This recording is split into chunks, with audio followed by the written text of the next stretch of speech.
You'll be surprised how much your self-image really plays a role in what's going on in your life. What's going on? It's Brad, and this is LGT I'm Healing. Today we're going to be breaking down self-image and just really getting into how your self-image determines exactly the type of life that you're going to be living. All of the things that you feel like you can do and all of the things that you feel like you can't do, they're all deeply associated to your self-image. Whenever you try to grow in this world, whenever you try to reach new heights, there's a bit of resistance that you like inevitably face, and it's simply because of the fact that we have this self-image of ourselves. And when you try to start doing other things, it's like, whoa, like a smoke detector goes off. That's your autonomic nervous system, fight, flight, or freeze, just blaring in your mind. And it's like, okay, something's off here. Something isn't lining up. We normally go left right here, and now we're going right. We need to freeze. Something needs to stop. That's what's going on internally whenever you're trying to grow. And your body isn't doing it to stop you. It's sort of a defense mechanism because your body likes to keep a equilibrium, a state of balance, pretty much so that everything can continue to act in a harmonious way. So anytime that, let's just say you're the type of person who does not go to the gym, you don't follow through on things you promised yourself you were going to do, you're not the type of person that does any more than is necessary, you pretty much just are cool scraping the bottom and barely getting by. And then out of nowhere, you hear, let's say you go to a seminar or you're scrolling on YouTube and you see a video that really fires you up. Something like Eric Thomas or something, motivational video. And it gets you to see kind of a different reality that you could be having for yourself, even if just a glimpse of it. And you want that for yourself in that moment, so you start reaching for it. As you reach for it, that's where that smoke detector goes off. And that's where you start feeling resistance. And that goes into your self-image. One of the main ways that I've come across that has helped me with shifting my self-image is to really just understand that whatever unfavorable position that I'm in at that moment, that's not me. That's just something that's on me right then. But me, in my natural state, this isn't a part of me, because in my natural state, I'm in bliss. I'm at peace. So if there's something causing a lack of peace, I just had to really understand that this isn't natural for me. Like, okay, I was a personal trainer for years and then got into a bit of a rut around 2018 and started gaining weight. And then once I tried to get a hold of that weight that I was gaining, it was difficult for me to really stop myself and really start going down. Like I was weighing like 210 at the time, and my goal was just simply to get below 200. And it was like the hardest thing in the world. Mind you, I had been training for like 3-4 years at this time. I had helped numerous people lose weight, like really go through actual shifts in their life, shifted whole trajectories for people, including myself. I had lost 70 pounds going into high school. I had done all of this work, and I still find myself in the predicament where my self-image was saying that I was fat. So once I unidentified with that, like, okay, I'm not fat. This is just something that's on me. I got all this extra body on me, but this isn't me. Like underneath all this, I'm a slim person. I'm a healthy guy. It's just I have a whole bunch of nonsense on me right now. And once I just identified with the fat that was on my body, it was kind of miraculous how over the next couple of weeks, the fat just started shedding off. I didn't do anything else intentionally. Maybe my actions shifted in me not wanting to eat as much or me not wanting to eat as late, but it wasn't anything forced. These were all just natural feelings of things that I wanted to do because I had shifted my self-image. I became the type of person who didn't want to eat half a dozen donuts when it's 12 in the morning. I had adopted some really kind of foolish behaviors.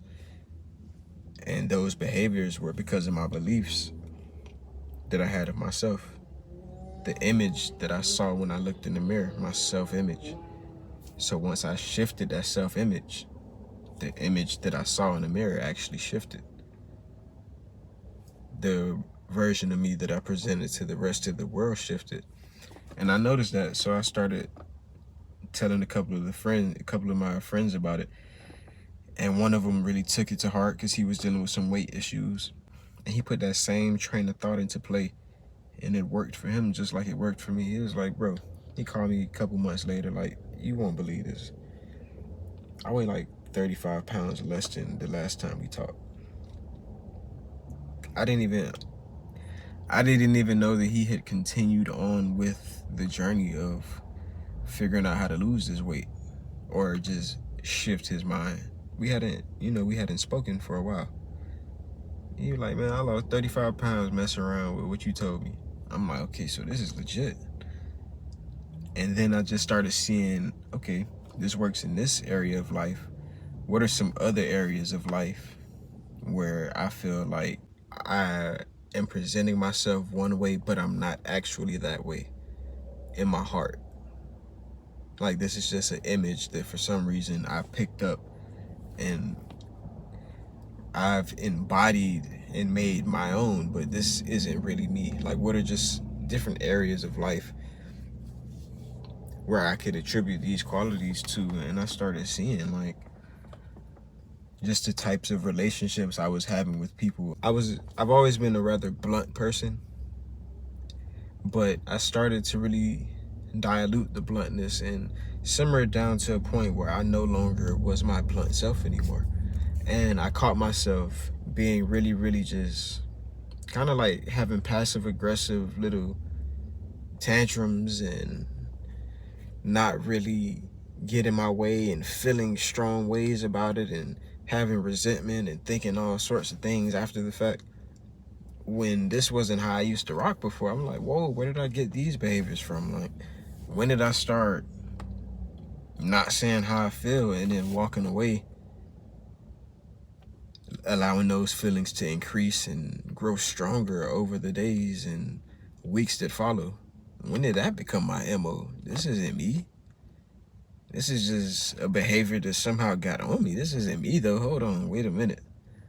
I'm the type of person, somebody does something that rubs me the wrong way, I let them know, like, hey, it doesn't have to be an issue. It just has to be understood that this isn't how we're going to continue to treat Bradley, because if this is what you're expecting, then Bradley will dismiss himself. That's all. So my bluntness used to, well, it's back where it should have been. But this is just, something that I'm telling you I had to work on. But yeah, I got to a point where I had to just really realize, like, okay, wait a minute. It's okay for me to be blunt. Yeah, I may need to figure out a tactful delivery sometimes when people's feelings may not be able to handle what my energy can offer in that moment. But for the most part, Bradley, you still need to say what needs to be said. I had allowed the reactions to my bluntness in the past to just allow me to become a version of myself that did not speak up, simply because I didn't want to hurt feelings and cause people to think too much and ruminate on things that I said. Like, I kept running into situations where I would have a conversation with somebody and they tell me months, even years later, that they shifted something about their life because of a conversation that we had. And it was really just a conversation that we had in passing. And having that happen to me enough times kind of made me fear my words. I'm like, whoa, I'm able to say things that made you shift the whole trajectory of how you was moving in this world, and I don't even remember the conversation? That's crazy. I got to be more careful with the things that I say. So I allowed people's reactions to cause me to withdraw my bluntness a little bit. But with withdrawing that, I withdrew a portion of me and didn't even realize that I had just left a hole in what was me.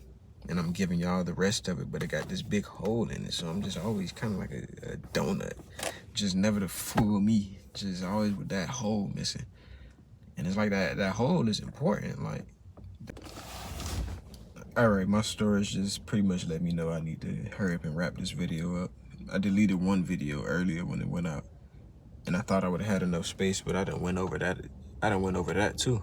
So I need to go clear out my storage and all of that. But this is Brad, and this is LGT I'm Healing, and I'm going to be posting a lot more videos. This is only getting started. I'm just getting a feel for everything. So if you want to hear my voice some more, if you want to, you know, get some more free game. Ladies, if you're feeling like your nervous system might not be where it should be, I do have a free guide in my description for you. It's called 5 Signs That Your Nervous System is Dysregulated. And also, I do have Rewire and Regulate, my full guide. That one's not free, but it has a bunch of actionable tools in it that you can apply and some real knowledge that'll help you just get your nervous system back aligned and where it's supposed to be. So check that out if it sounds like something that you may be interested in. And as for everybody else, fellas, stay tuned. I got more coming. Also, if any of this game has been resonating with you, give me a like and subscribe to the content. There's gonna be way more coming, and that'll help me get my message out to more people, you know, like you, who will possibly see some benefit in what I got going on. So this is Brad.